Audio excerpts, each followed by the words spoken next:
Buenas noches para todos y también gracias Gabriel por estar aquí, Edinson, y pues a las personas que nos vayan a ver en diferido, pues esta es la clase que tenemos promesa de valor, que es la masterclass de la UGPP Premium, ¿sí? Voy a estar al lado de mi compañero John Cristóbal Morales. Él nos va a acompañar en la segunda parte, donde nos va a decir todo el tema de cómo determinar ese ingreso base de cotización cuando tenemos varias fuentes de ingresos, ¿sí? Porque pues nuestra naturaleza como independientes, no solamente estamos de un contrato o de solamente un salario, sino que también pues tenemos otros ingresos, bien sea como comerciante, como rentista de capital, ¿sí? Como todas esas variaciones que se dan en la vida real. Entonces, quiero contarles aquí estamos la comunidad reunida de la ruta tributaria, es todo el tema de los independientes que los apoyo con el tema de sus impuestos, las personas que han comprado el programa por liquidación del ingreso base cotización, que se está en el programa de WIS. Entonces, pues para mí también es muy importante hacerlos llegar a esta clase porque eso va a hacer que cada día pues vamos avanzando y comprendiendo cómo es que juega este tema de la entidad de control, ¿no? En frente a los aportes a la seguridad social y el nuevo programa, en el nuevo lanzamiento que es la masterclass de la UGPP en versión premium. Entonces, y hay algunos invitados aquí especiales, pues que también hacen parte de toda esta comunidad. Entonces, John Cristóbal, pues te doy la palabra para que saludes y comenzar este tema donde había terminado. Gracias, Miriam. Buenas noches. Bueno, hola a todos, a los que están en directo, a los que nos vayan a ver en diferido. Soy John Cristóbal Morales, soy contador, abogado, especialista en gestión tributaria. Con Miriam, pues hemos estado haciendo este tipo de charlas o promesas de valor o capacitaciones en temas de UGPP para los independientes. Entonces, esperamos que sea del gusto de todos y que puedan solucionar sus dudas e inquietudes. Muchas gracias. Bien, gracias. Voy a compartir el material. Aquí les traigo una presentación. Me confirman, por favor, si están viendo el material, porque aquí ya no las alcanzaría a ver. Aún no, Miriam, aún no se ¿No? ve. Listo, entonces espérate que por aquí yo alcanzo a ver a las personas que de pronto ingresan para irles dando yo creo que sí, yo creo que se alcanza a ver. De todas maneras me avisan por si de pronto llega alguien allí. Bien, entonces la Masterclass Premium titulada para hoy es Calcula bien tu ingreso base de cotización, evita errores que te pueden costar caro con la UGPP. Y es la continuación de esas acciones persuasivas que hace 8 días precisamente, algunos seguramente ustedes me acompañaron en el canal de YouTube, donde pues estuve contando de todo esto de las acciones persuasivas, por qué llega, cómo contestar, y bueno, algunas recomendaciones, y también pues contestamos algunas preguntas que se estaban dando ahí en el chat.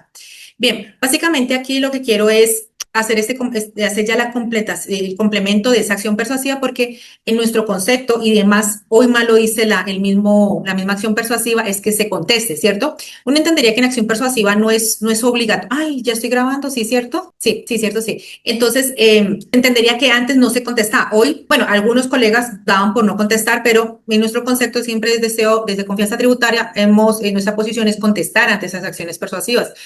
Y vas ahora que al final la entidad te dice que hay que contestar y hay que contestar con una información muy pertinente del ejercicio, ¿cierto? Porque inclusive él te la dice que no te voltea ni a mirar la información, ¿bien? Entonces quisiera recapitular qué es lo que tenemos aquí. Nosotros hemos preparado, y eso se los hago llegar por correo, un material, un test que le coloqué claves para tener en cuenta al responder las acciones persuasivas, ¿sí? Que ahí es un poquito más detallado, pero que esto también hace mucho, o sea, una valoración de este tema.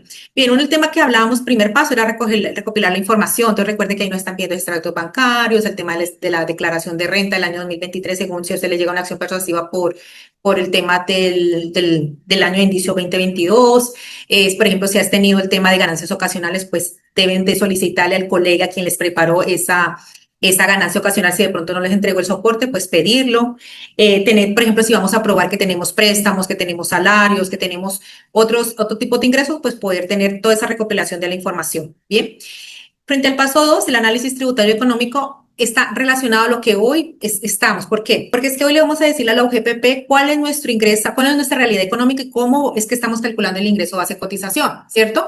Entonces, es importante tener hoy actualizado ese RU. O sea, realmente puede ser que en el año 2022 yo, no sé, tenía un restaurante, pero resulta que hoy me dedico ya a vender mercancía, ¿cierto? Entonces, el no haber actualizado la actividad, pues una de las situaciones, el tema de las responsabilidades, por ejemplo, si ya soy un facturador electrónico, entonces, pues va a entender la unidad que usted tiene una relación de facturas electrónicas. Si no soy responsable del IVA y no soy facturador electrónico, pues vas a tener una relación de unas cuentas de cobro, así sea un Excel, ¿cierto? Entonces, todas esas situaciones en las que voy a tener en cuenta. Y, por ejemplo, esas otras obligaciones, de pronto es el responsable del IVA, entonces fijarme, ay, que es el momento que si de pronto no he caído en cuenta que yo estoy facturando más de 3.500 juguetes, pues seguramente ya soy un facturador del IVA, ¿vale? Entonces, es muy importante hacer ese análisis, esa recopilación de ese tema tributario frente a esas situaciones. ¿Qué más?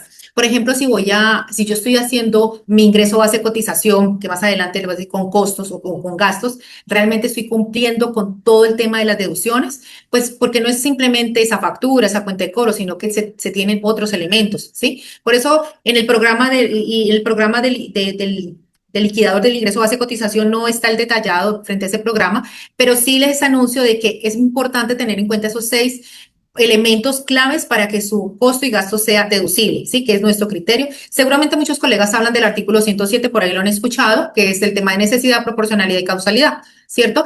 Pero en nuestro criterio, confianza tributaria, pues maneja el tema de la bancarización, el registro único tributario, el tema de verificar el tema de la seguridad social de los independientes, el acuse de recibo, entonces, y el documento de soporte. Es muy importante tener en cuenta todo eso. Miriam, pero es que, y eso también, o sea que es lo mismo que la DIAN, claro, claro, porque es que en últimas, como yo tengo la trazabilidad en la DIAN, la puedo utilizar para la UGPP, que es posible o que seguramente pueda tener la otra forma, que es utilizar los costos presuntos, ¿vale? Bien, y finalmente, pues elaborar ese escrito, ¿no? Entonces, como les decía, el escrito no hay una metodología, no hay una forma, no dice no está en el estatuto, no lo dice de ninguna manera en cómo se debe de presentar. Pero nuestra recomendación es que se haga de una manera clara y con ese lenguaje. No te necesitas contratar hoy abogado para esto, pero sí tienes que ser muy metodológico y la parte técnica, porque tienes que al final demostrarle a la entidad cuál es tu realidad económica y cómo lo hiciste, ¿vale? Ahora miramos un escenario. Y finalmente, pues solicitar el cierre del expediente. Pues sí es importante que nosotros, a pesar al final digamos, listo, ciérreme el expediente, porque pues nosotros tenemos que ser tan convencidos de que hemos entregado todo el tema de probatorio y valoratorio frente a lo que la entidad quiere pretender y pues que se nos cierre el expediente, ¿vale? Bien, entonces este es el escrito, es un escrito que más que de pronto aquí va a decir, no, pero es que mira, es que aquí dice que se debe colocar a su director. Pues mira que al final no. Aquí lo importante es decirle a quién va dirigido la unidad, ¿cierto? Porque es que cuando nosotros lo radiquemos es lo más importante, que realmente quede bien radicado un documento y ya lo vamos a mirar por qué, ¿vale? Entonces, decir sencillamente la unidad, no necesitamos decir que el grupo de determinación, que el grupo de fiscalización, que el grupo de acciones, no hay necesidad de decir nada de eso, ¿vale? Aquí vale mucho la radicación, porque pues eso es lo que realmente vale, o sea, al final, ¿cómo fue que radiqué la información, ¿vale? Bien, importante anunciar la respuesta, ese número de radicado de la acción persuasiva. Entonces, pensemos que Gabriel no presentó la primera y ahorita está presentando la segunda. Entonces, si al final tú no presentaste la primera, ¿yo qué diría? Yo colocaría tanto en la primera y la segunda, ¿sí? En la primera no contestaste nada. En la segunda ya te animas a hacer un escrito, o sea, a contestarle a la entidad, entonces coloca los dos, ¿vale? Es nuestra recomendación, identificarnos, la cédula, estoy actuando en nombre propio. Generalmente como personas naturales, pues actuamos de nombre propio. Sino que aquí porque lo aclaramos, porque seguramente puede haber una jurídica que le estén haciendo acciones persuasivas por sus empleados que también lo hagan, ¿vale? En este momento nosotros ya debemos de saber cuál es el tipo de aportante, pero tranquilo de que ahora vamos a identificar cada uno de ustedes cuál es ese tipo de aportante. Atacar esos presuntos indicios que ha detectado la unidad. La unidad dice marca unidad, dice omiso y dice inexacto, pero no nos dice cuál de los dos, ¿cierto? Entonces, pues yo digo, voy a empezar diciendo, pues, tipo de aportante, supongamos que soy diferente a las prestaciones de servicios, ¿sí? Ese es un aportante omiso, ¿sí? Pero hoy estoy presentando ya mi realidad económica y estoy aportando frente a este tipo de aportante, como bien lo dije, que eran diferentes prestaciones de servicios, ¿sí? Entonces ya es lo que tú tengas en esa historia para poder hacer, o sea, lo que tú hayas encontrado. Bien, liquidación del ingreso base cotización es importante detallar. Entonces, ahora que lo revisemos, ustedes miran el esquema y de esa misma manera es que ustedes tienen que entregar a la unidad. Miren, pero es que es necesario todo eso, pues eso es lo que te daría resultado y esa es nuestra experiencia, ¿sí? Entre más detallado, no estamos entregando más, estamos entregando lo que la unidad quiere recibir de nosotros. ¿Qué quiere recibir de nosotros? Pues que se esté entregando la información clara y que a qué le está apuntando a ese ingreso base cotización. ¿Vale? Bien. Relación de las planillas. Miren, tengo que colocar las planillas. No se necesita colocar las planillas porque igual la entidad las tiene allá. Pero si una relación, anunciar el operador, es nuestra sugerencia ya. Los soportes, estados financieros. Es posible que yo sea una persona natural que he querido optar como obligado a llevar contabilidad de manera voluntaria. Entonces, pues eso hace parte. No, es que mejor que yo quiero que me lo firme un contador los costos y los gastos. Ya eso depende cómo usted organice toda su materia probatoria, ¿vale? Obviamente es importante que quede todo certificado frente al contador, porque pues el contador es quien certifica esa información.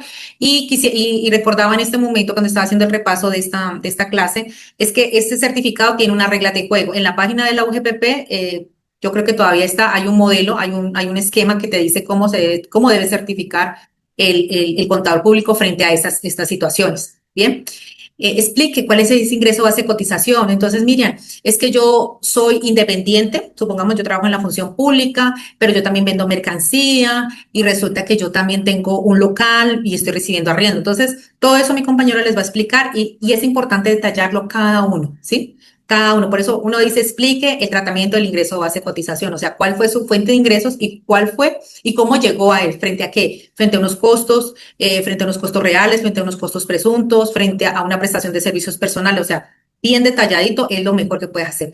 Hay que entregar un formato Excel y ahorita lo miramos, es importante. Ese formato Excel también ha evolucionado. Mire que la norma ha evolucionado en la medida pues que se van creando las necesidades, ¿cierto? Y yo quiero contarles que esto también ha cambiado este formato. Entonces, y aquí también se los voy a presentar. Y como les decía, finalmente, pues en el mismo escrito solicite el cierre de esta acción persuasiva. Bien, aquí yo les decía, por ejemplo, mira que aquí lo más importante, como yo entro a la oficina virtual, pues yo tengo que tener un usuario, una clave y me van a entregar y voy a validarla. Voy a validarla, por eso es aquí realmente quien la tiene que hacer es el aportante, porque hay una información que es propia del aportante y es muy, muy personal. Entonces, quien la conoce al final es ese aportante. Entonces, cuando ya sacas esa clave, ya tú te vas aquí a la página, ¿cierto? Te vas a la página virtual y estás aquí, mira, en el punto 5 donde dice respuestas de acciones persuasivas. Ahí realmente donde tú debes hacer, o sea, cuando uno entrega una respuesta, pues claro, el contenido es muy irrelevante, pero también hacerlo, o sea, hacer la entrega como debe ser, o sea, bien hecha la entrega, porque si no, pues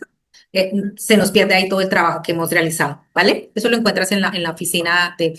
Mira, resulta que es que no sale el tema de la oficina virtual. Entonces, la unidad lo que hace es recibirla de manera física y en este caso no tienes que hacer cita. Pues por lo menos en Cali no se hace cita, ¿sí? No sé ya como las otras dependencias cómo quedan, pero no se hace cita para ese tema, ¿vale? Bien. ¿Cómo vamos hasta ahí? ¿Estamos bien de sonido? Sí. Yo quería mirar si por aquí alguien no ha dicho, Sí, alguien, bien, está Perfectamente. bien. que alguien no ha ingreso de sala, es que no, ¿cierto? Listo, No, perfecto. no he visto que alguien pida acceso. Listo, bueno, entonces sigamos aquí. Entonces, no me comparte, ¿cierto? A ver, aquí compartir. Ah, no. ¿Me está compartiendo allí? Compartiendo que la El imagen de la Excel, presentación. la presentación, sí. Sí, estás en el ¿Sí? formato de la UGPP. Ah, ok, perfecto. Vale, entonces mira, en este formato, dame un segundito. Ay, espérate un momentito. Qué tan raro, dame un segundito que. Listo. Entonces, aquí se van a presentar dos situaciones, qué pena, es que estaba acá. Se van a presentar dos situaciones. Como yo debo contestar una de las primeras preguntas, es que si percibo ingresos como independiente. Si al final de mi ejercicio recibo ingresos como independiente, pues coloco sí. O si no, pues digo no, y ahí termina el cuento. ¿Qué haces? Firmar, colocar la fecha y listo.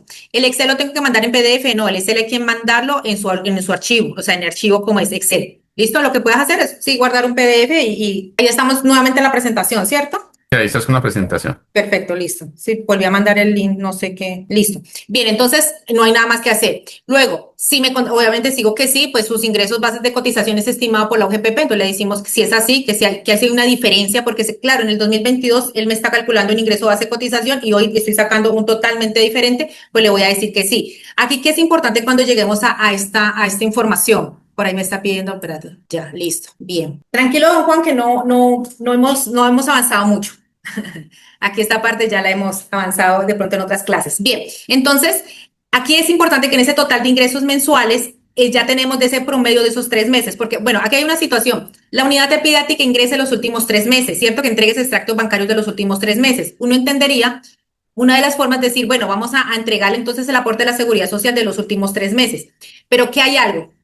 Nuestra recomendación, si supongamos que a don Gabriel le llegó el primer informe, la primera acción persuasiva desde noviembre, desde noviembre él tenía que haber cambiado el comportamiento. Supongamos que no lo hizo ni en noviembre ni en diciembre, arrancó en enero. Él dijo, año nuevo, comienzo con cosas nuevas. Entonces, ¿qué podría ser nuestra recomendación? Que hagas todo ese despliegue por enero, febrero, marzo, abril, mayo, hasta ahora que sería junio. ¿Vale? Lo puedes hacer, ¿ya? Eso ya es criterio de cada persona. O si no, usted dice en última, no, me voy a los 3 meses. ¿De qué va a depender eso? Pues son muchas las situaciones que se presentan por cada aportante. Puede haber sido que en los meses de enero, febrero y marzo tuvo ingresos, pero no pagó ni va a pagar. Entonces él dice, no, yo voy a arrancar bien abril, mayo y junio. Entonces esos 3 meses, ¿vale? Entonces sobre ese total de ingresos mensuales, el que usted va a entregar ese promedio, ¿vale?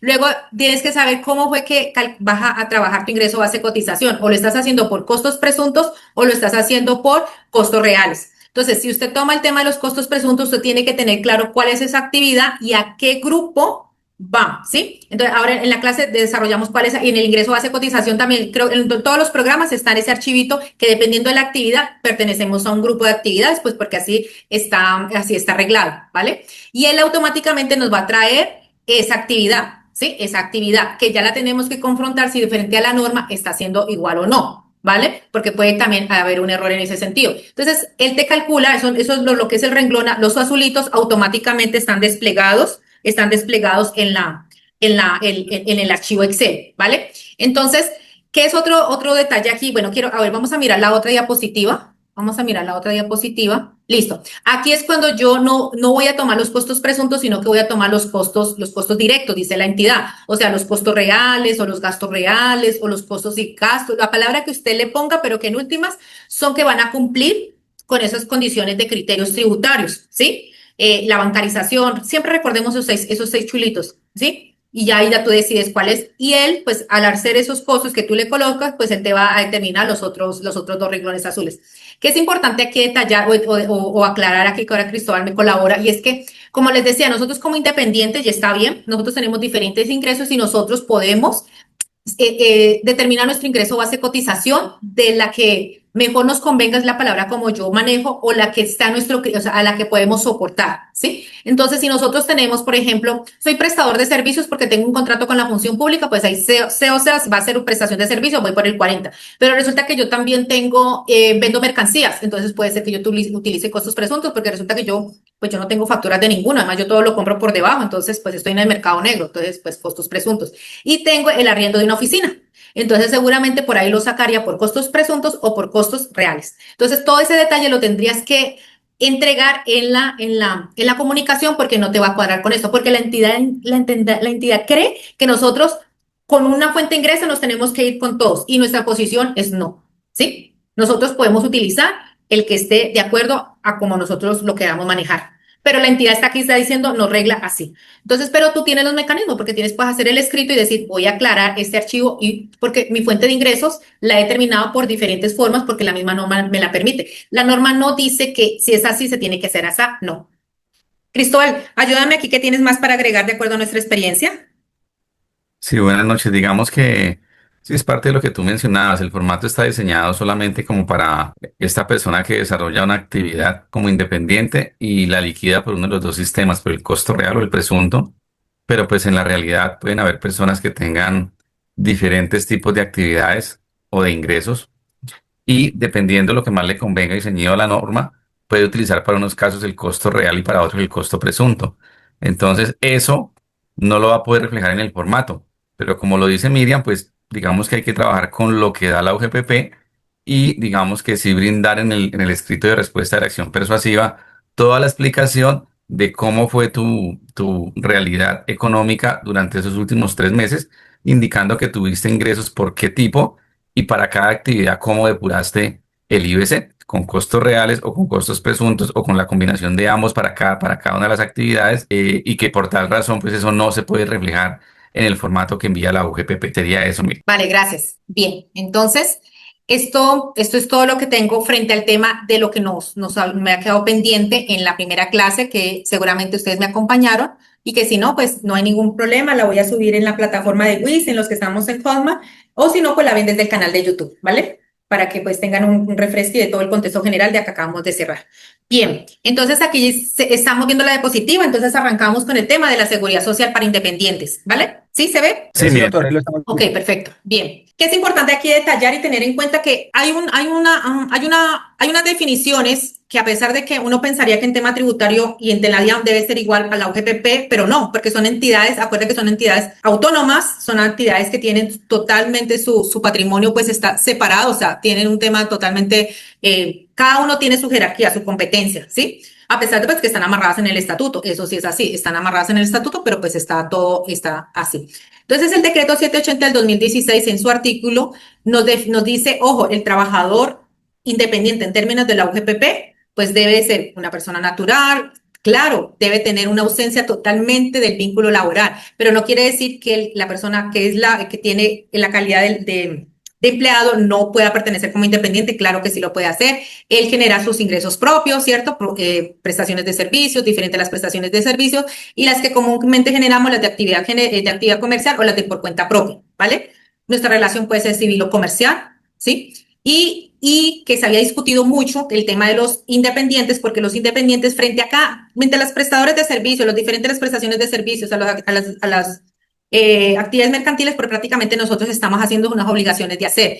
Hago un contrato, hago una maqueta, hago un edificio, le entrego, hay un intercambio, usted me da dinero, yo le doy un objeto, ¿cierto? Siempre está una obligación de hacer. En perdón, sí, de hacer, ay, me acabo de olvidar, Cristóbal, de hacer o de dar, de hacer, ¿cierto? De ser, de hacer, Sí, de de hacer. hacer. Cabe en el rentista de capital es una obligación de dar, o sea, él tiene un edificio, ¿sí? Él tiene un edificio y la persona llega y lo explota, bien en arrendamiento, ¿cierto? Entrega un dinero y le entregan unos intereses, ¿sí? Por ese dinero que tiene allá. Entonces, una marca le entregan un valor, un reconocimiento, un arrendamiento por esa marca, tiene una regalía. Entonces, esa era la gran discusión que se tenía desde la parte jurídica, pero el Consejo de Estado dijo, él es un aportante al sistema de seguridad social. ¿Y por qué? Por solo el hecho de tener capacidad de pago, ¿sí? Por la capacidad de pago, él es un aportante al sistema de seguridad social. Entonces, a mí no me vengan a decir nada que porque es una obligación de dar, no.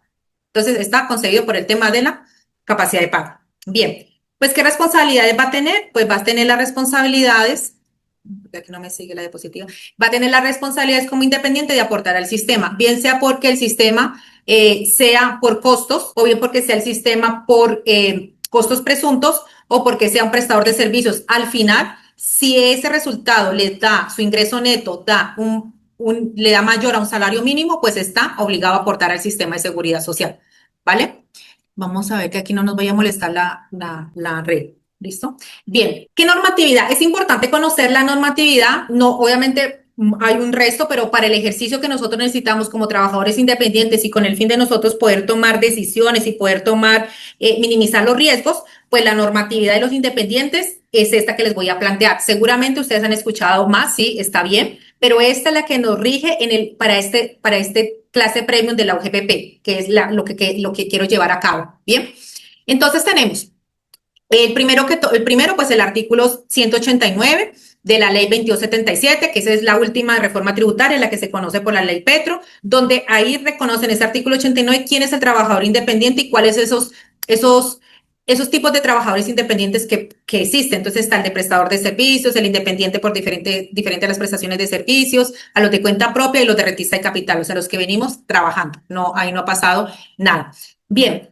El tema, nosotros seguimos pagando, a pesar de que hay un cambio que también mi compañero ahora más adelante les va a decir sobre ese tema de los independientes, del contratante, de la retención de los aportes, pero pues en ese momento no hay nada. Deme un segundito, yo miro aquí una cosa.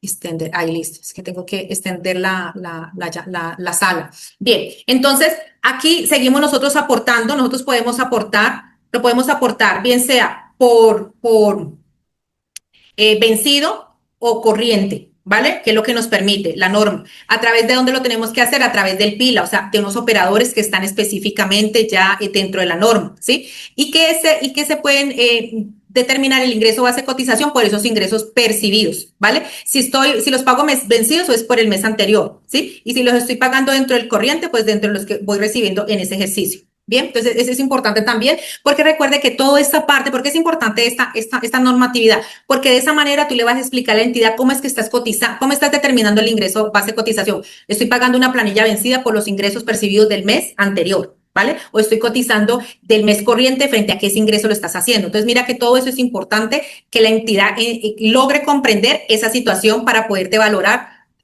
la determinación del ingreso base de cotización frente a ese tema probatorio que estás entregando, frente a tus documentos, extractos, cuentas de cobro, facturas electrónicas, qué sé yo, ¿vale? Importante, aquí lo que les decía, mire, el artículo 780 del 2016 indica que por tener capacidad de pago tú eres aportante al sistema de seguridad social. Ah, pero Miriam, es que no me queda nada, eso es otra cosa, pero ¿Tú cómo haces? Lo mismo que nos pasa en renta. Seguramente estamos obligados a declarar renta, pero al final, cuando hacemos la depuración, pues no tenemos que aportar al sistema, ¿vale? El decreto 1601 sigue siendo nuestro decreto transversal, donde están todo el tema de los porcentajes de los costos presuntos para estas actividades por cuenta propia de los diferentes a las prestaciones de servicios. Mire que es muy importante. Aquí a veces creemos que nosotros como independientes, ¿cierto? Como independientes, que somos personas de prestación de servicios, podemos llevar costos presuntos. Es un gran error que están cometiendo muchos independientes, ¿sí? Que usted lo puede decir, hágalo, pero en el proceso de fiscalización, ¿cómo va a hacer eso? ¿Cómo va a probar que usted realmente tenía una unidad de negocio? Porque aquí no va a ser tanto la actividad, sino que la unidad de negocio le llegue ya a utilizar esos costos presuntos. La resolución 532 del 2024, pues viene a la OGPP a aplicar unos nuevos costos presuntos. ¿Y por qué se da? Porque ellos dicen hay que actualizar el mercado. Nosotros hicimos eso allá en el año 2020, creo que si no estoy mal, en el 2020, donde se tomaron unos históricos de 5 años atrás y pues la realidad ha cambiado. Claro, la economía ha cambiado, seguramente la venta de mercancía ya no deja tanto como el restaurante. Entonces todo eso cambia y ellos dicen vamos a plantear unas actividades. Las únicas que no cambian son las en este momento siguen vigentes las de esa resolución 11.400 o 1.400 de transporte de carga por carretera, porque dice es que estamos pensando en otra metodología, ¿vale? Entonces eso. Pero ¿qué pasó ahora en mayo? Creo que fue en abril, no recuerdo bien si mayo o abril. Resulta que no se actualizó el decreto, que es el decreto, obviamente la resolución está acá, el decreto acá, esto es una pirámide más del derecho, y no se actualizó. Entonces, al no actualizarla, pues no se puede sacar a flote esa resolución 532. Entonces, hoy en términos está suspendida, ¿sí? No es que pretendan cambiar los porcentajes, no se ha dicho nada de eso, no se ha escuchado nada de ese tema. ¿Vale? Entonces, eso es la parte normativa que la podemos tener en cuenta. O sea que, Miriam, podemos hoy aportar al sistema de seguridad social por los nuevos de la resolución 532. No. Vamos a mirar qué efectos tiene. Sí, también la vamos a mirar qué efectos tiene. Entonces, como les decía, estos son los tipos de aportantes que tenemos dentro de la entidad. Pues aquí les dejo las imágenes. Aquí están los conceptos, ¿sí? Entonces, volvamos, el contrato de prestación de servicios personales, pues es el que podemos tener una relación civil o comercial, lo hacemos personalmente. Aquí hay algo también que hay que tener en cuenta que a veces cometemos el error y es que porque creemos que es un servicio personal siempre y cuando seamos universitarios o profesionales. No, eso no tiene nada que ver frente a eso. Es porque yo estoy haciendo el evento como tal, la actividad como tal, ¿sí? Entonces, mira que puede ser profesional, técnico, o sea, no pasa nada. Entonces, eso también es algo muy interesante, también contarles que, ojo con eso, es la prestación de servicios personales, o sea, yo soy quien la hago, ¿vale? El independiente con contratos diferentes a las prestaciones de servicios es lo que se ve, que yo lo hablo así como una unidad de negocio. Entonces, pues, Miriam no es que haga sola este ejercicio, sino que tiene una contadora, supongamos que tiene el del marquetero, tiene la persona del aseo, alquila una oficina, entonces mira que se necesitan insumos, se necesitan otras situaciones. Esto se ve mucho, por ejemplo, con los proyectos a veces, ¿no? Porque el proyecto está en cabeza de John Cristóbal, por ejemplo, pero él tiene atrás unas personas que están apoyando a esas áreas, seguramente para que salga ese proyecto.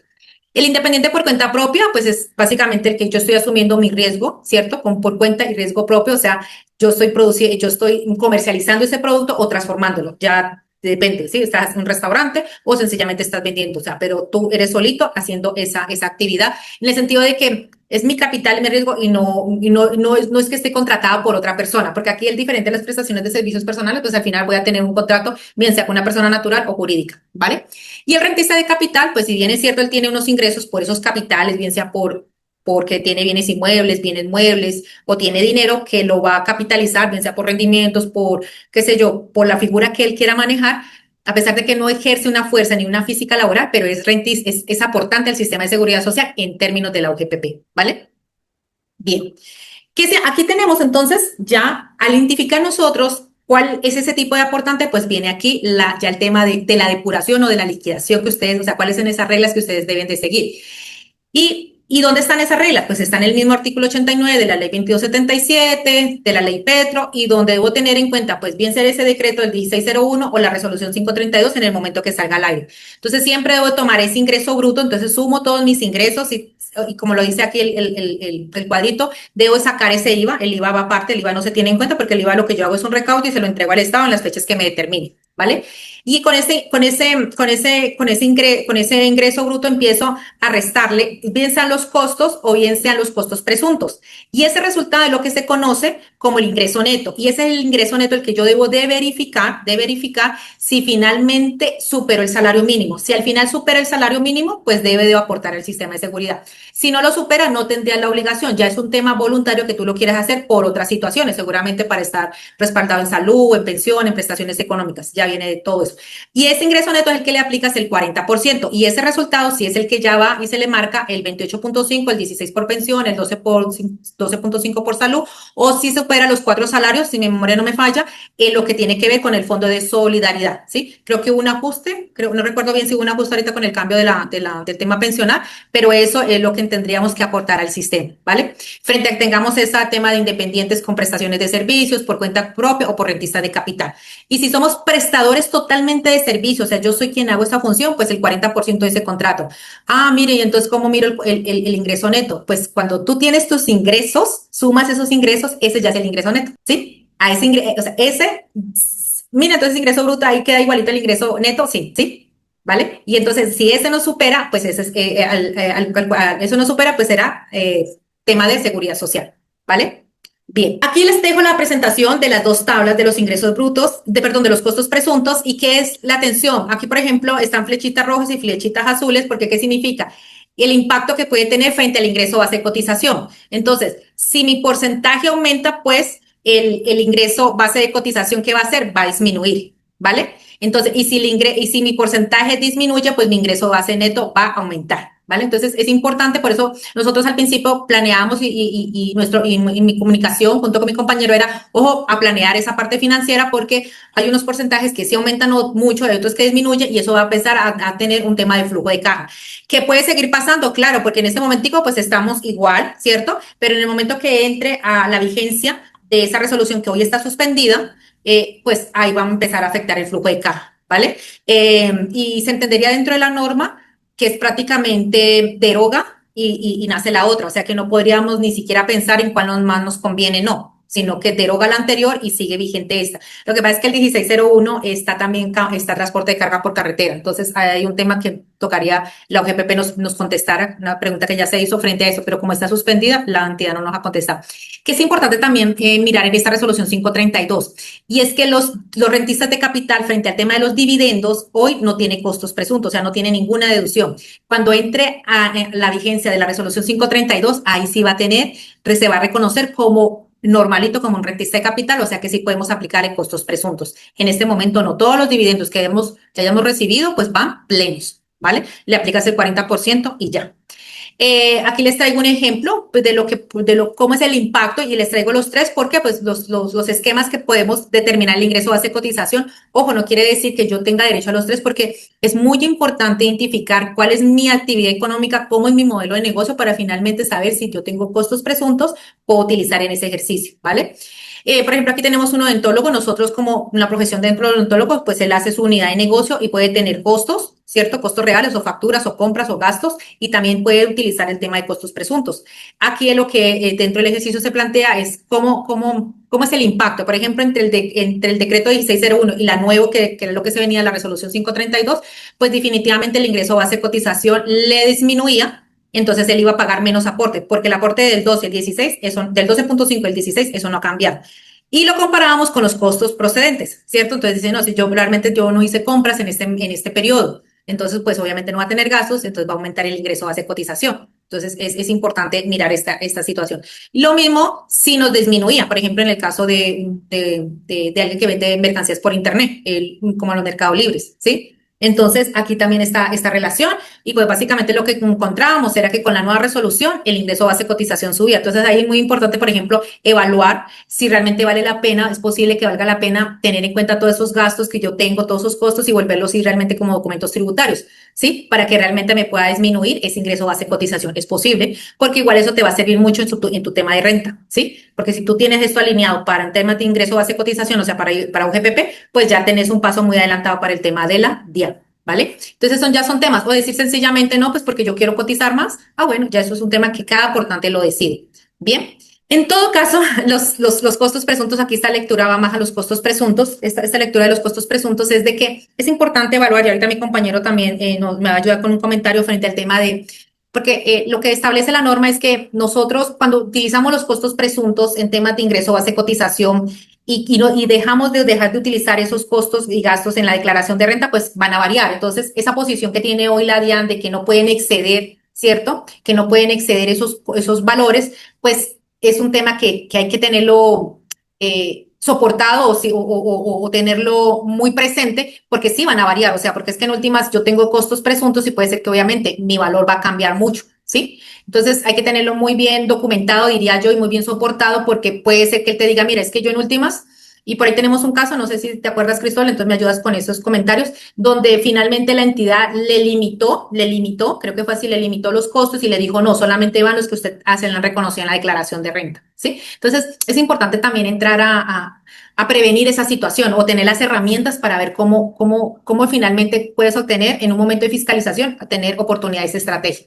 Bien, es importante que en los costos presuntos pues se pueden utilizar tan pronto inicie un proceso de fiscalización, ¿sí? Es válido. ¿Por qué les digo eso? Porque antes era ruego, era esperar una revocatoria y ya hoy con lo que se tiene de la entidad pues dice no, hagámosle o a nuevos procesos. Por ejemplo, si hoy arrancas no contestaste nada, pensemos, no hiciste nada de esas acciones persuasivas que se adelantaron en el 2024, entonces hoy ya tienes un proceso de fiscalización, pues sí, hoy puedes arrancar con tus costos presuntos, ¿vale? Hay que tener en cuenta que si ya mi situación está consolidada, o sea, si ya pagué, si yo ya fui por decir de alguna manera condenado, ya tengo mi liquidación y ya se me vencieron todos los plazos o todo el tema procesal, pues ya es una situación jurídicamente consolidada que ya no puedo hacer nada y pues que ya no puedo a decir, no, venga, es que a mí me convenía costos presuntos, no, ¿ya? La entidad siempre va a optar porque cuando usted haga ese tema de los costos reales, le diga, venga, demuestre. Por eso es tan importante y no temerle, decir, no, pues es que mejor yo aporto por los costos presuntos, porque pues en últimas no me van a pedir nada. Pero también hay que evaluar que si estás haciendo todo un trabajo de poder tener todo un sistema tributario en documentación, que lo estás haciendo en renta, porque en renta lo estás necesitando, supuestamente pensemos que para rentas no laborales, pues ¿por qué no seguir acá el tema sin miedo? O sea, obviamente teniendo que tengas todo ese chequeo. Por eso es muy importante que en ese próximo encuentro que tenemos de preguntas y respuestas, que seguramente va a ser en 2 semanas, es que ustedes puedan depurar esos videos que tenemos de esos 6 pasos para que ahí puedan mirarlo y tomar nota y hacer ya tienen la pregunta, mira, es que necesito eso no me quedó claro, mi negocio es así, yo tengo que hacer eso. Entonces, todo ese tema es muy importante, porque recuerde que nosotros en renta no tenemos costos presuntos. Eso solamente lo hay, creo que es para el tema de las papas. Por ahí Cristóbal ahorita me recuerda. ¿Cierto, Cristóbal? ¿Costos? Creo que parece un tema agrícola. Solamente creo que tenemos para una sola actividad, ¿sí? En renta no tenemos eso. Aquí les traigo, y ya Cristóbal, tú me puedes ayudar con la depuración cuando tenemos diferentes actividades o diferentes fuentes de ingresos. Aquí queda este Dale, tema. si gustas, adelanta. Listo, vale. Adelanta allí. Bueno, listo. Entonces, dando continuidad a lo que mencionaba Miriam, digamos que aquí es muy importante y en las charlas que hemos dado, pues, la gente siempre pregunta, y si yo percibo un honorario inferior al mínimo, debo de cotizar, y si yo percibo un honorario de 2 millones, debo de cotizar, y qué es el ingreso neto. Entonces, Miriam, digamos que ya lo ha venido explicando, pero entonces vamos nuevamente a reforzarlo para que les quede claro a ustedes. La norma estipula que si la persona tiene un ingreso neto superior a un salario mínimo mensual legal vigente, está en la obligación de hacer la cotización. Entonces, el ingreso neto, como lo mencionó Miriam, en este caso, para los prestadores de servicios personales, pues corresponde al mismo ingreso bruto. Digamos que el ingreso neto, que ahí creo que adelantaste, Sí, el señor. ingreso neto para efectos del cálculo de la seguridad social es aquel que se encuentra antes de aplicar el factor del 40%. Entonces, digamos que cuando aplico costos reales o presuntos, pues el ingreso menos el costo real o presunto, ese valor es el ingreso neto. Fíjense que está antes de aplicar el 40%. En el contrato de prestación de servicios personales donde no aplico costos, ¿cuál es el ingreso antes del 40%? Pues el mismo ingreso bruto porque no tiene costos reales ni presuntos que se puedan aplicar. Entonces, fíjense en este primer ejemplo que menciona acá, donde yo tengo o la persona tiene un honorario de 3 millones y le aplica el factor del 40% que permite la norma para estos contratos de servicios personales. Entonces, el IBC del 40% de esos 3 millones da 1.200.000. Entonces se pregunta, ¿debe cotizar a seguridad social? Entonces fijémonos cuál de los dos rubros es el ingreso neto, los 3 millones o el 1.200.000. En este caso el ingreso neto son los 3 millones porque es el valor que se encuentra antes de aplicar el factor del 40%. Entonces, en este caso, la respuesta es sí estoy obligado a cotizar a Seguridad Social porque esos 3 millones corresponden al ingreso neto y es superior a un salario mínimo. Listo. Ahora, segunda pregunta. ¿Cuánto es mi IBC? Si aplico el 40% a 3 millones, da 1.200.000, pero la norma estipula que en ningún caso el IBC puede ser inferior a un mínimo. Por lo tanto, ese 1.200.000 lo llevamos a 1.423.500 y ese es nuestro IBC. Fíjese que no resultó siendo el IBC ni los 3 millones ni el 1.200.000 por las razones que acabamos de explicar. Ahora nos vamos para otro ejemplo, para una persona que vende bienes, el bien que ustedes quieran. Y eso tiene unos costos reales que cumplen los requisitos que ha mencionado Miriam, los del artículo 107, lo que tenga el RUT, que tenga bancarización, que tenga factura electrónica o documento de soporte. Entonces, aquí la persona escogió el método de determinación del costo real. ¿Por qué? Porque en teoría el costo presunto le daba inferior al costo real. Entonces, cogemos los 5 millones menos los 2.500.000 y nos da 2.500.000. Entonces, nuestro ingreso neto es aquel después de costos y antes del 40%. Entonces, nos da 2.500.000. 2.500.000 es superior a un salario mínimo. Sí. ¿Estoy obligado a cotizar? Sí. Ahora miremos por cuánto. Cuando a esos 2.500.000 le aplicas el factor del 40%, ese millón queda por debajo del salario mínimo. Por lo tanto, el IBC debe ser 1.423.500. ¿Listo? Ahora nos vamos a otro ejemplo. Venta de bienes, el que ustedes quieran, por 5 millones. Costos presuntos de 4 millones. ¿Por qué? Porque seguramente el costo real me daba muy inferior. Entonces yo escojo el que más me convenga. ¿Cuánto me da esa diferencia entre 5 y 4 millones? 1.000.000. ¿Qué es 1.000.000? Es el ingreso neto, porque es el que está después de costos y antes del factor del 40%. ¿Ese millón es superior o igual al salario mínimo? No. Entonces, ¿estoy obligado? No. Ya si usted lo quiere hacer es de manera voluntaria por no quedarse sin desprotección del sistema de salud de usted o de sus beneficiarios. En ese caso, pues, si lo va a hacer de forma voluntaria, pues podría cotizar por un salario mínimo, pero allí no estaría obligado. Nos vamos a otro. Ingresos. Fíjense que en ese ejemplo tenemos 5 millones de ingresos, costos presuntos de 4 millones y hagamos de cuenta que ese fue el ingreso de todo el año. Y vamos a hacer la declaración de renta de esta persona. Entonces mantiene sus mismos 5 millones de ingresos. Estamos acá. 5 millones, 5 millones. Resulta que para la declaración de renta no existe el sistema de presunción de costos que funciona para el cálculo del IBC que ha determinado la UGPP. Entonces colocamos los costos de renta, los reales, 3 millones, y nos da una utilidad de 2 millones. Perdón. Entonces fíjense que lo que mencionaba Miriam de una ley 2277 donde menciona que los costos que se utilizan para la determinación del IBC no pueden ser mayores a los reflejados en la declaración de renta. Entonces la posición de la UGPP actualmente es que al revisar estos costos de la declaración de renta de 3 millones, son inferiores a los costos presuntos. Por lo tanto, los costos presuntos excedieron los costos reales y lo que ha hecho la OGPP en estos casos es disminuir los costos presuntos a 3 millones, incrementando en estos casos el ingreso base de cotización. Sí, digamos que con algo pues que no estamos de acuerdo porque la UGPP da la opción de que usted escoja el costo presunto, pero digamos que ya empieza a mezclar unas cosas con las otras cuando hace estas funciones de fiscalización. Fíjense nada más en el ejemplo de los dividendos. El ejemplo de los dividendos, la resolución que está suspendida que les mencionó Miriam, admite un costo presunto. Pero cuando ustedes se van a la cédula del formulario 210 de dividendos, esta cédula no admite costos reales. Por lo tanto, si se va por esa misma línea la UGPP, a pesar de que le permita asignar un costo presunto en la resolución que está suspendida al dividendo, pues este dividendo nunca va a tener un costo. ¿Por qué? Porque es que ni siquiera el mismo formato de la declaración de renta en el formulario 210 en la cédula de dividendos lo permite. Entonces es algo que no tiene sentido. O vámonos a otro ejemplo exagerado. Los del régimen simple no tienen costos, ¿sí? Porque pues, tributan sobre el bruto. Entonces, ¿qué pasa con un régimen simple que tuvo en este caso 5 millones, un costo presunto de 4 millones para UGPP y no tiene costos? Entonces, ¿qué va a hacer la UGPP allí? Le va a desconocer todos los costos presuntos y le va a tocar pagar sobre los 5 millones en la seguridad social. Entonces, fíjense que son como esos vacíos o esas zonas grises que tiene la norma. Ahora, en este recuadro azul, vamos a mirar cuando una persona tiene dos actividades diferentes. Entonces, tiene la actividad uno que es venta de bienes por 5 millones y aplica los costos presuntos. Acá tenemos unos ingresos netos de 1 millón. Y en ese mes también tuvo intereses y tuvo unos costos presuntos y da un subtotal. Fíjense que al final tengo 20 millones, 15 más 5.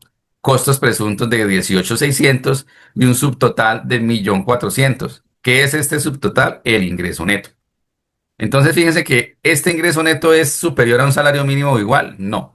¿Está obligado? No.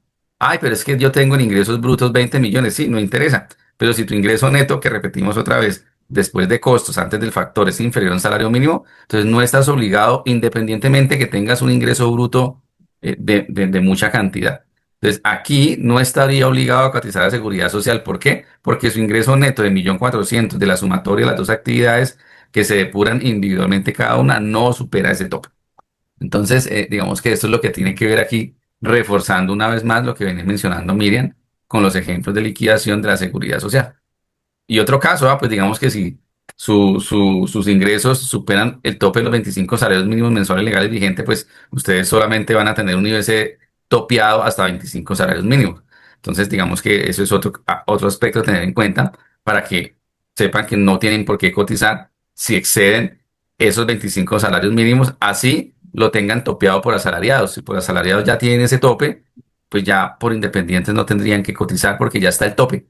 Entonces, eso es muy importante que también lo tengan en cuenta. Listo, miren, me puedes Gracias, avanzar. Cristóbal. Vale, Bueno, perfecto. Para continuar con el tema, es importante, aquí les traigo todos los operadores de pila que tenemos actualmente vigentes, entonces seguramente cada uno de ustedes lo conocen, ha utilizado alguno. Importante también, supongamos que no lo hagan por el pila, sino también lo hacen por unas entidades autorizadas por el ministerio. Importante que usted en ese momento, cuando vaya a hacer el aporte, pues revise si esa entidad, si esa agremiación está actualizada. En el material que tanto van a tener ustedes y los que ya tienen en WIS y el que lo vayan a tener por HOTMA, este material queda allí donde les coloco el link donde ustedes deben de hacer la verificación. Entonces aquí la invitación, pues hacerlo por pila. Cada uno de los operadores, pues son, yo pienso que, pues yo me identifico mucho con aportes en línea, el que más me gusta en el apoyo, pero cada uno, ustedes pueden llamar y empezar a hacer los ingresos. Obviamente, aquí estamos haciendo esos pagos. Ah, pero es que yo aquí no me afilio como independiente. No, tú tienes que irlo a hacer en la entidad. Si yo soy de Sura, yo tengo que ir a Sura, mirar cómo se hace la diligencia de esa EPS como independiente. Y lo mismo en el fondo de pensión. Aquí el PILA es un mecanismo, es un vehículo para el pago, más no para afiliarse, que también es algo que por ahí nos pasó un caso y que la persona había empezado a aportar, pero nunca se afilió. Entonces, eso ahí hay sanción. Eso hay una sanción por afiliación, ¿cierto, Cristóbal? Si no, es una sanción por afiliación, porque a pesar que usted está pagando, pero no se afilió. Entonces, ojo con eso, porque y está. promociona la afiliación. Ajá, sí, entonces ojo con eso también, es muy importante que lo revise. Mira, yo no sé si yo al fin me afilié o no. Ah, pues sencillo, pida una certificación de su EPS, ¿sí? Ahí la entidad le va a decir usted en qué momento se afilió y ahí encuentra ese documento. Importante también tener claro el calendario de aportes a la seguridad social. Pues la norma establece que tengo de hacerlo de manera vencido. Seguramente por alguna entidad, la universidad o quien lo contrate le dice, no, a mí me lo entrega en el mismo mes que está prestando el servicio. Ah, eso es otra cosa porque ya son políticas propias de la empresa que son permitidas, sí, claro, porque cada empresario manejamos nuestras políticas, ¿sí? Pero en regla general es vencido y aquí te lo va marcando de acuerdo al número de la cédula, los dos últimos números de la cédula, cuál es el día hábil. ¿Listo? Entonces es importante tenerlo en cuenta para evitar el tema de sanciones, perdón, de intereses. Bien. Y aquí entramos a un tema que es el segundo tema que les hablaba, el tema de los contratistas, de nuestro papel como contador. Las colegas que vayan a ver esto en diferido, es muy importante esta validación y nosotros como empresario, pues también que la contadora, que la colega o que la persona que está haciendo este apoyo, pues nos esté haciendo este control, porque es muy importante que tengamos esta situación, porque al final, si al final yo tengo muchos prestadores de servicio, ¿cierto? Por ejemplo, yo tengo un taller de mecánica, por decir algo, pues al final yo tengo prestadores de servicio porque no los tengo vinculados en tema laboral, pero entonces tiene que cumplir una regla frente a ese tema de seguridad social. Es muy importante porque si no se tiene en regla, ese costo va a ser totalmente no lo va a poder deducir frente a temas de la UGP y frente a temas de la DIAN, que da igual. ¿Listo? Entonces, aquí los dejo con mi compañero sobre este tema. Dale, miren, avanza ahí por favor la ¿Listo? diapositiva. Ajá. Listo, vamos a mirar acá algo respecto a si cuando entre en vigencia la reforma pensional, pues por todo lo que ha pasado de su aplazamiento y los temas de la Corte, pues si para el caso de las cotizaciones a seguridad social de los independientes, si la hace el contratante o el contratista. También vamos a mirar algo acerca del contratante, porque es importante que esta persona tenga un certificado que se lo exija diligenciar al contratista para cuidarse de salud en algunos aspectos tributarios. Alguna jurisprudencia del Consejo de Estado y doctrina de la DIAN referente y digamos que va muy de la mano con lo que hemos estado hablando. Listo, Miguel. Bien.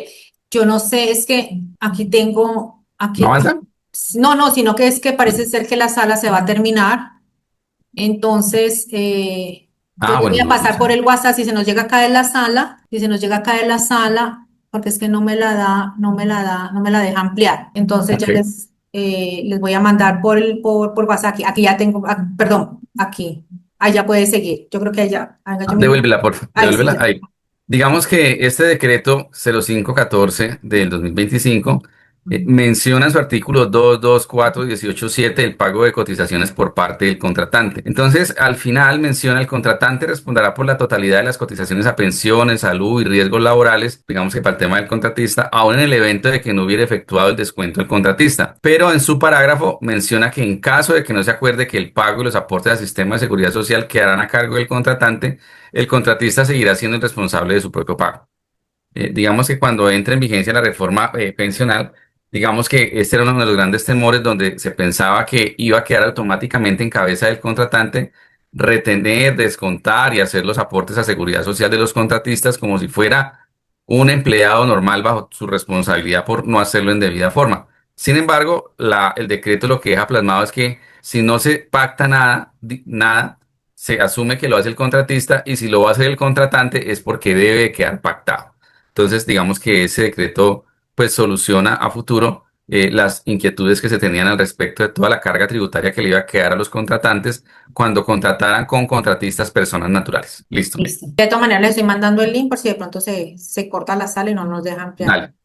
Dale. Fíjense que, Vale. ¿cuál está primero? Bueno, ¿Primero es esta? hay Sí, ¿cierto? la que esté primero, no, no recuerdo cuál es la que está primero. Es esa.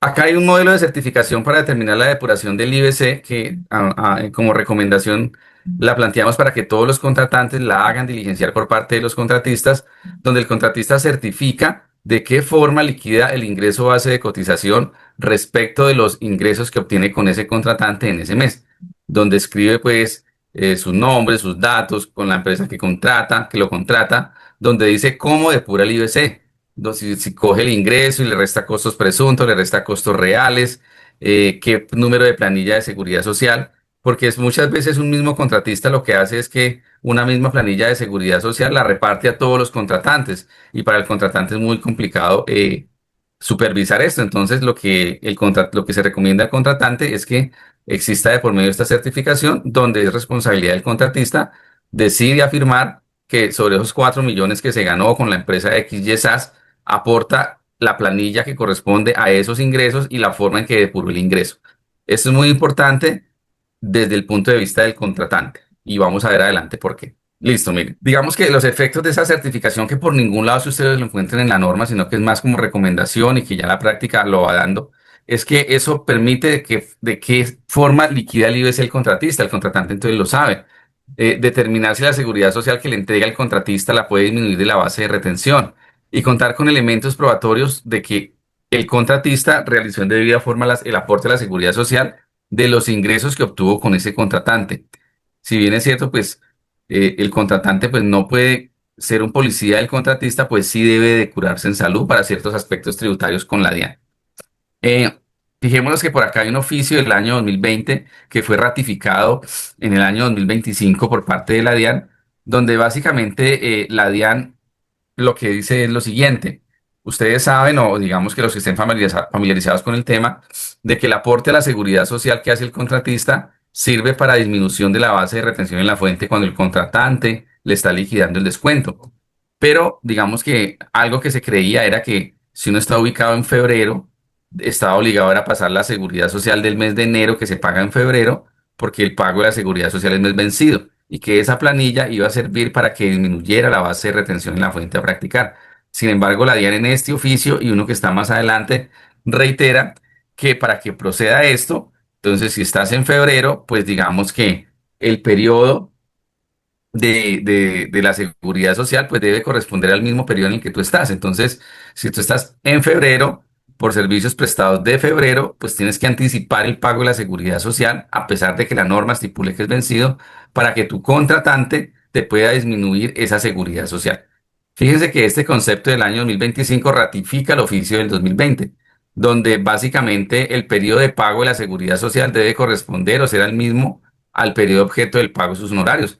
Entonces, si yo en febrero estoy pagando, si en febrero tengo los honorarios de febrero, pues no puedo pasar la planilla de seguridad social de enero. Tengo que pasar la de febrero, que en teoría tengo que pagar en marzo. Pero para efectos de retención, si quiero que me retengan menos, pues el contratista termina siendo afectado en su flujo de caja y le toca anticipar para poder pagar la planilla de seguridad social y que le puedan disminuir este valor de la base de retención en la fuente. Listo. Listo, mire. Dejemos, yo creo que definitivamente no me la aleja. Yo les acabo de enviar el enlace, Ok. por favor, entonces voy a dejar aquí de compartir para enviar, para que por favor entremos al listo. Ya, quedó. Listo, el tema, listo, allí ya sobre ese tema ya no hay nada más que agregar, el tema de la retención en la fuente. Entonces avanza allí con la siguiente o con la ¿Al de la anterior. sentencia o a este? Eh, Anterior, ¿nos dale otra anterior, porfa? Otra, eh, Este. No, no, la este es de la siguiente. sentencia. Sí, entonces básicamente hay una sentencia en el año 2024 donde básicamente la DIAN efectivamente fiscalizó a una empresa y tenía 23 trabajadores independientes y les pidió cómo habían verificado el cálculo de la seguridad social. Digamos que el contratante de la empresa argumentó que ellos no están en la obligación de hilar tan delgado y tener que verificar cómo habían los contratistas cotizado a la seguridad social, que eso era una labor que no le competía o que no le compete a ellos, razón por la cual no la hicieron. Sin embargo, el Consejo de Estado falló en contra del contratante diciendo que era obligación de ellos garantizar que los ingresos surgidos de la relación comercial habían pagado en debida forma seguridad social. Por esa razón, digamos que es muy importante que los contratantes tengan ese formato, pues que es simplemente un modelo para que en caso de fiscalización de la DIAN, pues puedan tener un formato por cada factura, por cada factura del mes y con la respectiva planilla donde ellos digamos que hacen la debida diligencia de haber garantizado y preguntado y el contratista firmó, por lo tanto ya se tendría que desligar esa carga de la prueba del contratante y ya digamos que si no quedan satisfechos la DIAN, pues abrir un expediente de fiscalización independiente por cada contratista. Listo, mire. Avancemos con la siguiente. Ya, no me la copio. Este es el mismo tema, ¿cierto? Aquí está el Es el mismo salvamento de tema, no hay moto. problema.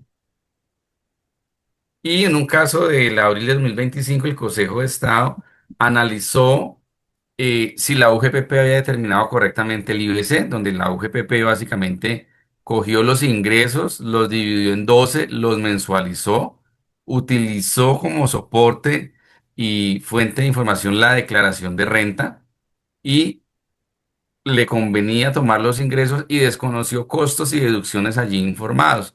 Entonces el Consejo de Estado mencionó que no era admisible que la declaración le permitiera a la DIAN beneficiarse de aquellas situaciones que eran del beneficio de ellos y que otras situaciones que sí perjudicaban al contribuyente, digamos que la DIAN las tomara al amaño o al antojo que le convenía a ellos. Entonces, básicamente, la DIAN le dijo, si usted tomó los ingresos y dijo que los ingresos eran ciertos, pues se supone que los costos son ciertos. Entonces, no tome lo que le convenga y deseche lo que no le convenga. Entonces, eso es otro punto importante que queríamos compartirle de las sentencias del Consejo de Estado, que es la máxima instancia donde se dirimen los conflictos entre los particulares o las empresas y la UGPP por tema de liquidación de un IBC para la seguridad social. Listo, mire. Perfecto. Bueno, y aquí finalmente es parte pues de todo este ejercicio, de todas esas experiencias, de tener en cuenta que nuestra declaración de renta pues es elemento sí predominante, es la fuente mayor que hay frente a todos estos procesos de la UGPP. Sin querer decir que la información exógena pues hace parte de esto, la facturación electrónica, todo lo que estemos hoy subiendo, lo que nos están transmitiendo, la documentación tributaria, esa factura electrónica que estamos pidiendo hoy para beneficiarnos del 1% o porque nos dijeron que tocaba de pedirla, el tema del pago de la pila. Entonces, todo eso hace parte de la información, pero sí tener en cuenta dentro de todo ese camino que la declaración de renta como siempre nosotros lo planteamos en confianza tributaria, es no diligenciar unos formatos, porque no renglones, porque seguramente diligenciar, pues eso es muy sencillo, muy breve, no tiene misterio, ¿sí?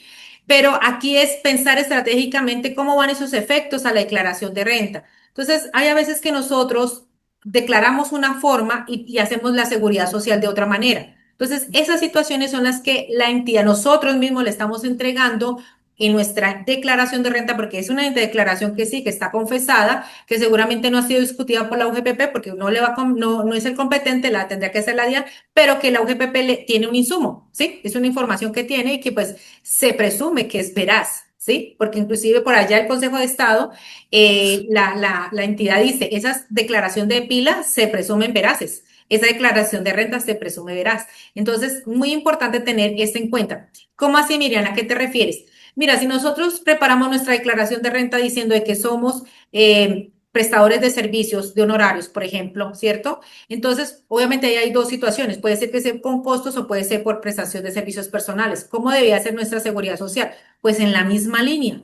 ¿Sí? Hemos preparado nuestra declaración de renta como hemos preparado nuestro ingreso base de cotización como prestadores de servicios personales, ¿sí? Entonces, ojo con eso, porque, y aquí es donde vienen mucho los líos y seguramente eso, al utilizar los costos presuntos, yo soy de renta de honorarios y voy a utilizar costos presuntos donde realmente no cumplo con ese modelo de negocio, ¿vale? También está el tema, por ejemplo, el de las rentas no laborales, ¿sí? Creemos que al tener aquí la renta no laboral y pagamos por el 40%. Empezando que las rentas no laborales son negocios que lo estamos haciendo por cuenta y riesgo propio. O sea, nuestros ingresos están fluctuando mes a mes. O sea que uno debía de pensar y tener en cuenta de que nuestro ingreso base de cotización va a cambiar cada mes y no debe ser siempre el 40%. ¿Sí? O no debe ser siempre el salario mínimo. Entonces, ojo con eso. Entonces, aquí este mapita, pues se los dejo de aquí de manera general, donde les digo, pues los honorarios debíamos de hacerlo por la prestación de servicios personal. Obviamente, entendemos que hay unos honorarios con costos, entonces va a ser diferente las prestaciones de servicios personales, seguramente, o lo tenemos marcado por los costos y gastos. Entonces, ojo con con ese chulito que estoy haciendo allá en la UGPP. Lo mismo en los ingresos de capital, inclusive creo que, bueno, no sé si les contaba dentro de mis charlas que hacemos, es que efectivamente el señor presentó una declaración de renta como rentista de capital, pero la determinación del ingreso base de cotización era como una inmobiliaria. Entonces, ojo, es muy diferente. La inmobiliaria es entender que el ejercicio es cuando yo no tengo bienes propios. ¿Sí? En un retiste de capital estoy trabajando con unos bienes propios y estoy haciendo esa adecuación de esos aportes a la seguridad social. ¿Ve? Entonces, son esas situaciones que debemos de tener en cuenta y esto nos va a ayudar a minimizar el riesgo y que sea la gran oportunidad, ya que ustedes estuvieron aquí, las personas que lo van a ver en diferido, de que revisen bien esa parte o si no, pídanse a la persona que los va a asesorar. Ojo, mi relación, yo por allá escuché, mi relación de mi declaración de renta tiene que ver con mi seguridad social. ¿Vale? Eso tengo, no sé de ahí qué me complementas, John Cristóbal, para agregar en esta diapositiva. Un momento, Miriam, porque se me va para acá. No, digamos que ese mapa que tú tienes allí, digamos que es de bastante utilidad porque básicamente eso es un reflejo y sirve de guía para el tema de la depuración a la seguridad social en el IBC.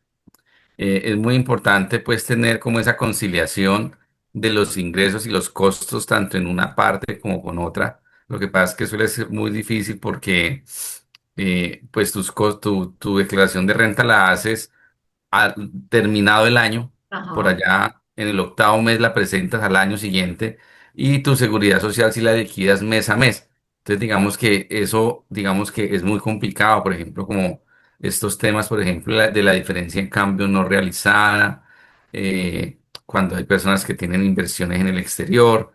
Entonces digamos que es muy complicado, pero pues no imposible. Lo importante es que no aíslen una cosa de la otra porque finalmente son declaraciones de tipo tributario y para fiscal estos aportes a la seguridad social. Sería eso, mi. Listo, gracias.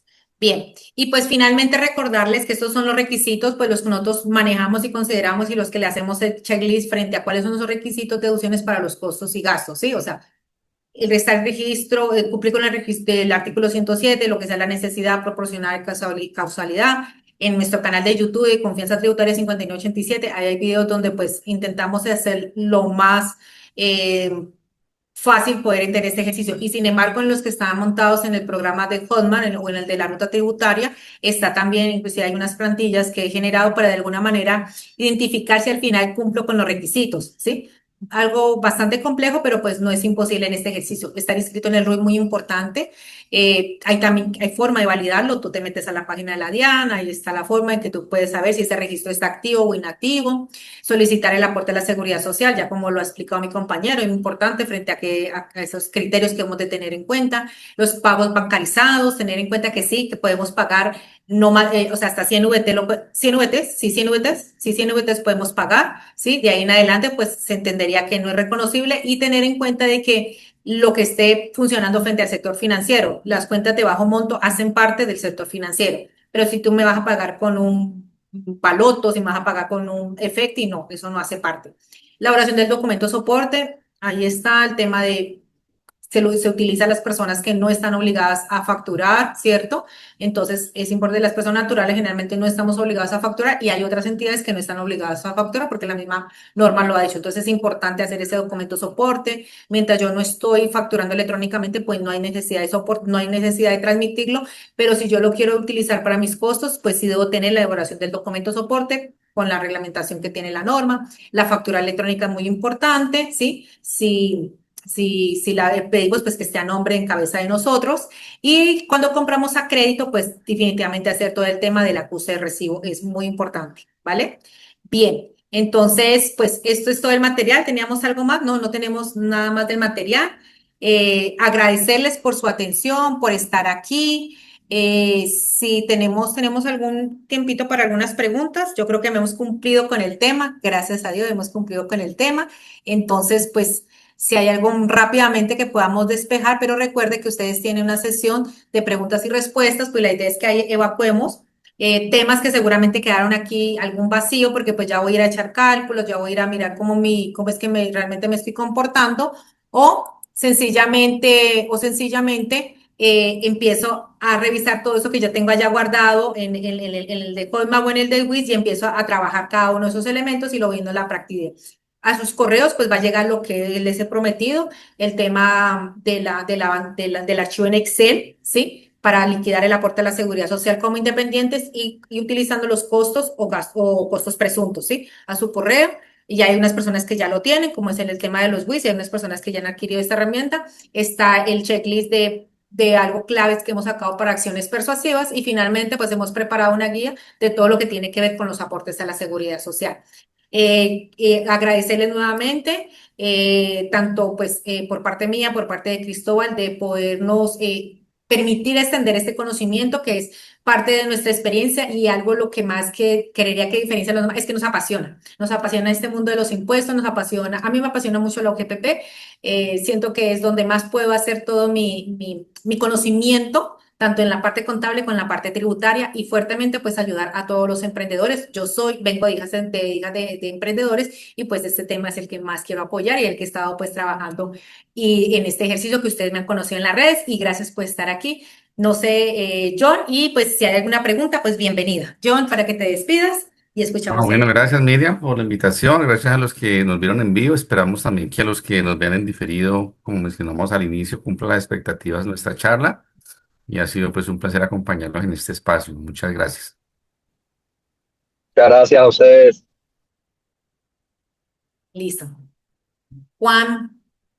Sí, no, doctora, no, también mil gracias. Me pareció muy completo, pues, en la charla del día de hoy. Y lástima que al principio tuve unas dificultades, entonces me perdí como la parte inicial, pues, donde estaban elaborando como el documento, donde trataban pues, como de lo de la UGPP, o sea, cómo se hacía, pues, como paso por paso.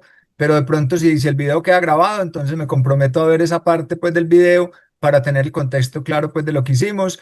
No, yo siempre pues le digo, doctora, que las charlas con usted quedo muy satisfecho porque me sacan de muchas dudas que a mí día a día me surgen. Nada más el día de hoy estaba hablando con mi hermana, que también pues es independiente como yo, y también pues ya con el conocimiento que he adquirido con usted, hasta la estaba tratando pues de asesorarla a ella. Le dije, no, usted lo que necesita es una charla con la doctora Miriam, métase a ese curso que le digo que se paga solo porque la información que ella es de mucho valor y sobre todo, pues, no esperar a que las cosas pasen, a que te hagan un requerimiento, a que te estés metida en un problema y tengas unas sanciones bien grandes. Entonces yo le dije, no, yo la invité a tomar acción, vamos a ver si me copia, doctora. Listo, muchas gracias, John. Juan, muchas gracias. Edinson y Gabriel, a mí sí me gustaría que si Muchas una feliz gracias. noche, Edinson no tiene nada, bueno, entonces Hasta yo, luego. Gabriel tampoco, entonces una feliz noche Adiós. y gracias. Millón de gracias. Fuerte abrazo. Listo, gracias.